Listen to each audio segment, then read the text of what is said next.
Hello everyone, welcome to Big Boss reviews by D and D. So ఈ చిన్న వీడియోలో నేను బేసికల్ గా ఇప్పుడు చూసిన ప్రోమో గురించి రెండు ప్రోమోలు రిలీజ్ అయ్యాయి స్టార్ మా యూట్యూబ్ సైట్ లో. సో దాని గురించి బేసికల్ గా అబ్జర్వేషన్స్ అండ్ నేను కొంచెం లైవ్ కూడా చూశాను నేను నిన్న.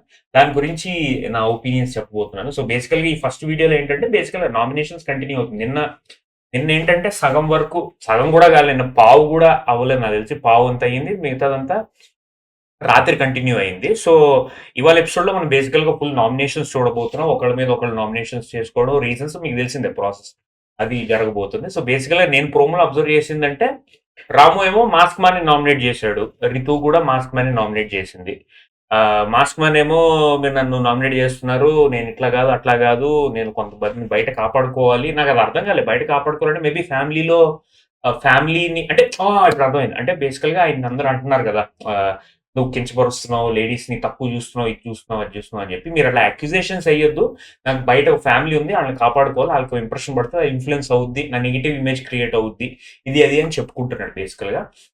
ఇంకా ప్రియా శెట్టి కూడా మాస్క్ మ్యాన్ నామినేట్ చేయండి. సో బేసికల్‌గా అందరికి ఒకటే కన్సర్న్, ఈ పర్సన్ ఆయన అంటూ క్యారెక్టర్ మీద, they are little character behaviour మీద బేసికల్‌గా నామినేట్ చేయడం జరుగుతుంది. అండ్ రాము ఏమో కళ్యాణ్‌ని కూడా నామినేట్ చేశాడు. సేయింగ్ దట్ నువ్వు తోసుకుంటూ వెళ్ళిపోయావు, సంథింగ్ ఏదో అదేదో చెప్పాడు. నువ్వు తోసుకుంటూ వెళ్ళిపోయావు, ఎందుకు తోసావో చెప్పు అనేదో అన్నాడు.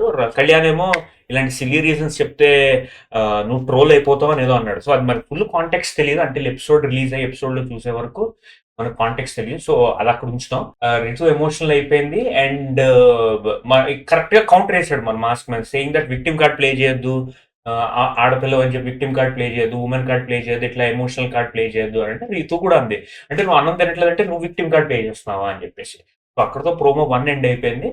అండ్ ప్రోమో 2 వచ్చింది, అగైన్ కంటిన్యూషన్ ఆఫ్ నామినేషన్స్. ఇందులో ఏంటంటే సుమన్ శెట్టి కొంచెం బాగా అప్సెట్ అయినట్టు, సంజనాకి ఏంటంటే స్పెషల్ పవర్ ఇచ్చారు బేసికల్ గా, మీరు యూ కెన్ నామినేట్ 1% డైరెక్ట్లీ అని చెప్పేసి. సో ఆమె ఏంటంటే సుమన్ శెట్టిని సెలెక్ట్ చేసుకుంది. సేమ్ అదే రీజన్స్ ఇంకా చెప్పలేదు, మనకి ఎపిసోడ్ చూస్తే తెలుస్తుంది. అది తెలిసి బేసికల్ బిహేవియర్ గురించే ఉంటుంది, అంతకన్నా ఏం నామినేషన్ ఉండదు. అండ్ సుమన్ శెట్టి ఏమో కొంచెం ఫ్రస్ట్రేట్ అయ్యాడు, రాయ్ రాయ్ మొహమ్మద్ రాయ్ ఎందుకు వచ్చాం మేడం అని చెప్పి. ఎందుకు వచ్చామనుకుంటున్నారు, రాయడానికి కదా, మీరు అది ఇస్తే వెళ్ళిపోతా, ఇట్లా ఇట్లా కొంచెం కామెడీ చేశాడు అనమాట. లిటరల్ గా ఆయన trade mark comedy, trade mark slang ఉంటుంది కాబట్టి అందులో కామెడీ చేశాడు. అదంతా చూడాలంటే మనం ఎపిసోడ్ చూడాలి. అండ్ సుమన్ శెట్టి ఏమో మర్యాద మనీష్ కూడా నామినేట్ చేసినట్టున్నాడు.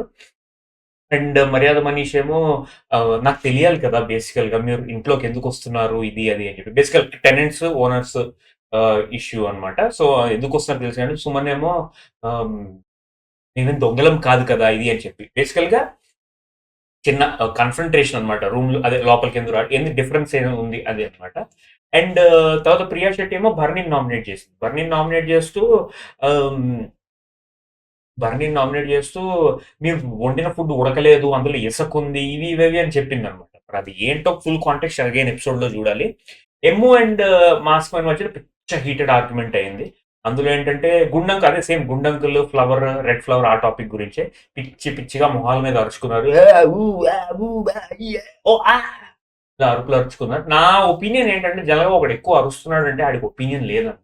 ఒపీనియన్ లేనప్పుడే నువ్వు వాయిస్ ఎక్కువ వచ్చేసి వాయిస్ సప్రెస్ చేయడానికి ట్రై చేస్తున్నావు అంటే నీ దగ్గర ఒక ఒపీనియన్, ఒక లాజిక్, ఒక ఆన్సర్ లేదన్నట్టు.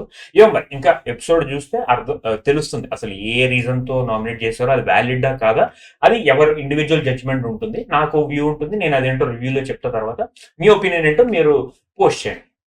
అండ్ ఇంకొకటి ఏంటంటే, మాస్క్ మ్యాన్ కి ఈ వీక్ వీక్ చాలా ఇంపార్టెంట్ ఆయనకి. ఎందుకంటే లాస్ట్ వీక్ హోస్ట్ నుంచి షాట్లు పడ్డాయి, నామినేషన్ లో హౌస్ మేట్స్ నుంచి పడ్డాయి. సగం మంది హౌస్ మేట్స్ కి, సగం పైగా ఆయనకి నచ్చట్లేదు, సగం మందికి ఆయన నచ్చట్లేదు. అండ్ మోర్ ఓవర్ ఆయన నెత్తి మీద క్యారెక్టర్ అసాసినేషన్ అని ఒకటి ఇదో ఒకటి ఉంది కాబట్టి we have to see how he performs and how he comes out of this mess. ఒకవేళ ఇందులోంచి క్లీన్ గా బయటకు వచ్చేసి టాస్క్ పర్ఫార్మ్ చేసి ఒకవేళ క్యాప్టెన్ అయితే ఫ్రైడే క్యాప్టెన్ అయితే that will be huge benefit for him. లేదు, ఇంకా సల్క్ అయిపోయి ఇంకా ఏడుస్తూ ఇలా సింపతిగా ట్రై చేస్తూ ఇట్లా చిరాకు ఉండడం, అన్నం తినకపోవడం ఇలా చూపించాడంటే ఆయనకి నెగిటివ్ అవుతుంది. అండ్ ఇంకో విషయం ఏంటంటే, సుమన్ శెట్టి విషయానికి వచ్చేసరికి అందరూ సుమన్ శెట్టికి సపోర్ట్ చేస్తున్నారు, which is fine, okay, that is fine. అంటే సింపుల్ గా ఉన్నాడు మనిషి, ఏం లేదు కాంట్రవర్సీ, ఏం లేదు, సపోర్ట్ చేస్తున్నారు, ఫైన్. బట్ అది ఎంతవరకు అనేది మనకు తెలియదు, ఎంతవరకు సపోర్ట్ వస్తుందో తెలియదు. అండ్ ఇవాళ నామినేషన్ లో సంజన ఒక రకంగా ట్రిగర్ చేసింది ఆయన. ట్రిగర్ చేసింది సంథింగ్. అంటే మనకి ఎపిసోడ్లో రీజన్స్ అవన్నీ తెలుస్తాయి. ప్రోమోలో ఏంటంటే అది చూస్తే ఆయన కొంచెం ఫ్రస్ట్రేటెడ్ గా ఉన్నాడు. సో చూడాలి ఏమవుతుందో ఏంటో. అండ్ ఒకవేళ ఆయన ఇలా ఫ్రస్ట్రేటెడ్ గా ఉంటే ఆయనకి నెగిటివ్ అవ్వచ్చు. ఆయన కూల్ గా, కామ్ గా, సర్కాస్టిక్ గా, జోవియల్ గా, ఫన్నీగా తీసుకుని మూవ్ ఆన్ అయిపోతే ఆయనకి బెనిఫిట్ అవ్వచ్చు. ఓకే, సో అదనమాట నా ఒపీనియన్. అండ్ ఇంకొకటి నిన్న లైవ్ లో చూసింది ఏంటి అంటే శ్రీజ, భరణి నామినేషన్ మాత్రం లిటరల్ గా 30-40 ఏదో ఒక గంట సేపు అయింది. ఒక్క సమయానికి వచ్చిన తర్వాత బిగ్ బాస్ కి చిరాకు వచ్చి లిటరల్ గా అనౌన్స్మెంట్ చేశాడు లిటరల్ గా. శ్రీజ మీ పాయింట్ అయ్యిందా అంటే, లేదు బిగ్ బాస్ ఇంకా అవ్వలేదు, నేను ఇంకా కంటిన్యూ చేస్తాను అంటే బిగ్ బాస్ కూడా షటప్ అయిపోయాడు. సంజన కూడా మధ్యలో చెప్పింది లిటరల్ గా ఏంటంటే, మా అందరూ వెయిటింగ్ చేస్తున్నారు, అర్ధరాత్రి 1 గంట అయిపోతుంది, 2 అవుతుంది, ఇంకా ఎవరు తినలేదు, తొందరగా చెప్పి చేస్తే అంటే నేను ఉంటా, నేను ఇక్కడ ఒపీనియన్ చెప్తాను, రాత్రి 2 వరకైనా ఉంటా, 3 వరకైనా ఉంటా, 2 గంటలైనా ఉంటా, 4 గంటలైనా ఉంటా. కొంచెం ట్రాక్ చేసినట్టు అనిపించింది. అందరికీ చిరాకేసింది లిటరల్ గా చూసి. హౌస్ మేట్స్ అందరికి ఏంటి ఇంకా డ్రాగ్ చేస్తుంది, ఈ ఫేస్ చూడాలి లిటరల్ గా, ఇంకెంతసేపు ఆపే అన్నట్టు చిరాకున్నారు లిటరల్ గా. సో అదనమాట. అండ్ బర్నీ మాత్రం ఒక విషయంలో అప్రిషియేట్ చేయాలి. అంటే ఒక నెగిటివ్ ఉంది, ఒక పాజిటివ్ ఉంది. ఆయన చాలా ఓపిక్గా ఆ అమ్మాయి ఎంత తిడుతున్నా, ఎన్ని అలిగేషన్లు వేస్తున్నా ఓపిక్గా భరిస్తూ సహనంతో ఉన్నాడు. లిటరల్గా ఏం అరవలేదు. ఉమెన్ మీద జల్లగా కోపం వచ్చేస్తుంది, వాళ్ళు ప్రొవోక్ చేస్తే కోపం వచ్చేస్తుంది. బట్ ఆయన ఏం ప్రొవోక్ అవ్వకుండా కామ్గా నీట్గా సమాధానం చెప్పాడు. ఆమె అరిచినంత అరిచిన తర్వాత ఈయన మాట్లాడాడు, అట్లా చేసింది. లైవ్ లో చూసింది. అండ్ ఒక్క నెగిటివ్ ఏంటంటే కొన్ని ఒపీనియన్స్ ఆయన అంత పర్ఫెక్ట్ గా చెప్పలేకపోతున్నాడు అని నా ఫీలింగ్. ఇంకా కొంచెం ఆర్టికులేటివ్ గా ఉంటే ఇంకా చాలా బాగుంటుంది. That will be huge benefit. ఆ ఒక్కటే నెగిటివ్ కనిపిస్తుంది బార్నీలో, దట్ హీస్ నాట్ ఆర్టికులేటివ్. అంటే ఒక ఒపీనియన్ ని పర్ఫెక్ట్ గా కన్వే అయ్యేలా చెప్పలేకపోతున్నాడు. మేబీ టాకింగ్ స్కిల్స్ కొంచెం వీక్ ఉన్నాయి. అండ్ అగ్రెషన్ పరంగా and the way he's doing things is okay. But కొన్ని విషయాల్లో అండ్ అంటే మళ్ళీ ఇంకా ఎగ్ విషయంలో కూడా ఆయన కొంచెం ఫాల్ట్ ఉంది. లైక్ ఆయన ఒప్పుకోకపోవడం, ఆయన ఏదో డైవర్ట్ చేశాడు ఇది అది అని ఉంది. బట్ ఓవరాల్ గా అయితే రీసెంట్ గానే హ్యాండిల్ చేశాడు అదే నామినేషన్స్ ఇప్పటి వరకు. సో మిగతాదంతా నైట్ ఎపిసోడ్ లో చూద్దాం. అండ్ ఎపిసోడ్ లో చూసి తర్వాత మాడుకుందాం. అంతవరకు thank you so much. Keep supporting, keep subscribing, and also thank you so much for your support. Have a nice evening. See you in the night. Take care. Bye by.